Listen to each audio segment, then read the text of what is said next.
Hello guys.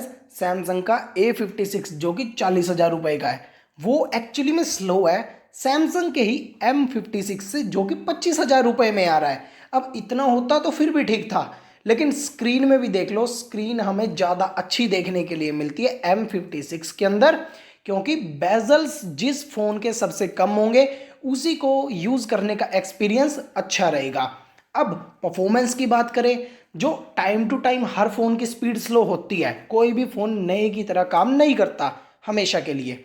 अब वो चीज़ A56 के अंदर जल्दी स्लो हो रही है स्पीड, और M56 के अंदर बहुत कम तरीके से, मतलब M56 ज़्यादा दिनों तक अच्छे से चलेगा, A56 पहले ही स्लो हो जाएगा।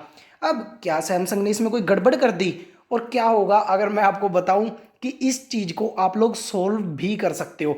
अलग से सोल्व करना पड़ेगा। अगर फ़ोन ले लिया और यूज़ कर रहे हो तो M56 कहीं ना कहीं A56 से अच्छा निकल के ही आएगा। अब इसको सोल्व कैसे करना है, स्पीड को बढ़ाना कैसे है, वो मैं आगे बता रहा हूँ। लेकिन ये होता ही क्यों है? M56 के अंदर नंबर ऑफ फीचर्स कम है। AI फीचर कंपेयर मत करना, AI फीचर इस केस में मैटर ही नहीं करते किस फ़ोन के अंदर कितने हैं, क्योंकि AI फीचर्स क्लाउड बेस्ड चल रहे हैं, ऑनलाइन चलते हैं वो, और ऑफलाइन में फ़ोन के प्रोसेसर के ऊपर प्रेशर डाल के कोई भी नहीं चल रहा। तो AI फीचर्स से तो परफॉर्मेंस का लेना देना ही नहीं है अभी के केस में।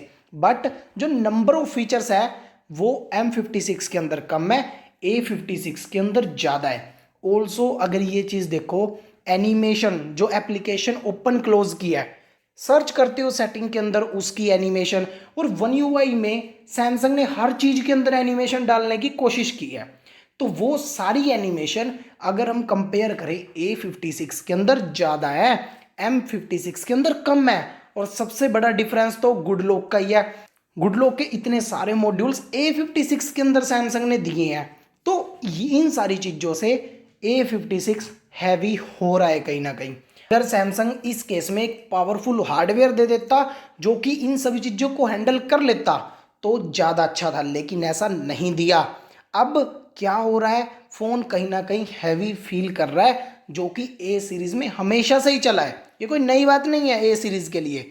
वैसे ये भी समझ लो, A सीरीज़ में सैमसंग हमेशा कोशिश करता है प्रीमियम चीज़ें देने की, एक्सपीरियंस प्रोवाइड करने की। बट M सीरीज़ में सिर्फ यूज़ केस के ऊपर फोकस है कि जितनी चीज़ें दी है बस अच्छे से चल जाए। एनिमेशन नहीं दी, नंबर ऑफ फीचर नहीं दिए, गुड लुक के ज़्यादा एनिमेशन नहीं कर सकते। अब वाटर रेजिस्टेंट NFC, ये सारी फ्लैगशिप को टच करने वाली चीज़ें हैं सैमसंग की, ये सारी दी है A56 के अंदर, जिससे उसका प्राइस थोड़ा सा बढ़ गया। सर सैमसंग दे सकता था थोड़ा स्ट्रॉन्ग, लेकिन मोस्ट ऑफ द केसेस में A सीरीज़ के अंदर प्रोसेसर कभी भी नहीं आया यार इतना स्ट्रॉन्ग। और इसके साथ इसका प्राइस भी अब 40,000 से ऊपर जाने लग गया है। लेकिन क्या होगा मैं आपको बताऊं, इन चीज़ों को ना एक्चुअली में आप लोग फिक्स कर सकते हो। आप A56 की एक्चुअल स्पीड को यूज़ कर सकते हो, और वो टाइम टू टाइम स्पीड कम भी नहीं होगी। उसके पीछे क्या है, सेटिंग्स में जो एनिमेशंस मिलेगी आपको, सेटिंग में जाओ, सर्च करो एनिमेशंस, वहाँ पे रिमूव एनिमेशन का होगा ऑप्शन, उसको ऑन कर दो। फ़ोन के अंदर से ज़्यादातर एनिमेशन रिमूव हो जाएगी और फ़ोन की स्पीड बढ़ जाएगी। और सबसे बड़ी दिक्कत जो A56 के अंदर हमें देखने के लिए मिलेगी वो आएगी गुड लॉक से। गुड लॉक के मॉड्यूल्स तो बहुत ज़्यादा है, लेकिन वो प्रेशर भी देते हैं फ़ोन के ऊपर। अब सैमसंग की जो S सीरीज़ है वो तो हैवी प्रोसेसर के साथ आ रही हैं, तो गुड लॉक के सारे मॉड्यूल्स चाहे एक ही बार में यूज़ कर लो, उनके अंदर चल जाएगा काम।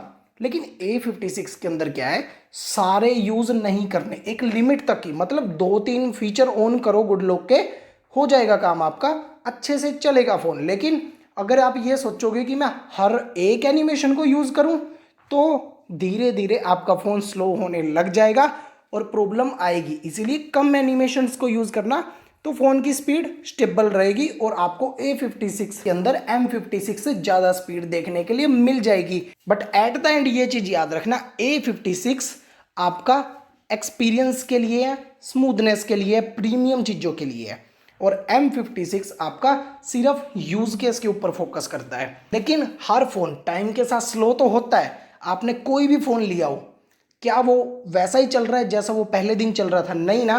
टाइम के साथ फ़ोन की स्पीड कम होने लग जाती है, लेकिन हम सैमसंग में उसको होने से रोक सकते हैं। अब वो कैसे रोकना है वो मैंने लेफ्ट वीडियो में बताया है, और अगर आपको सैमसंग के फ़ोन के अंदर ऐड आ रही है और वो सोल्व करनी है, वो ये राइट वीडियो देख लेना और मैं आपसे वही मिलता हूँ।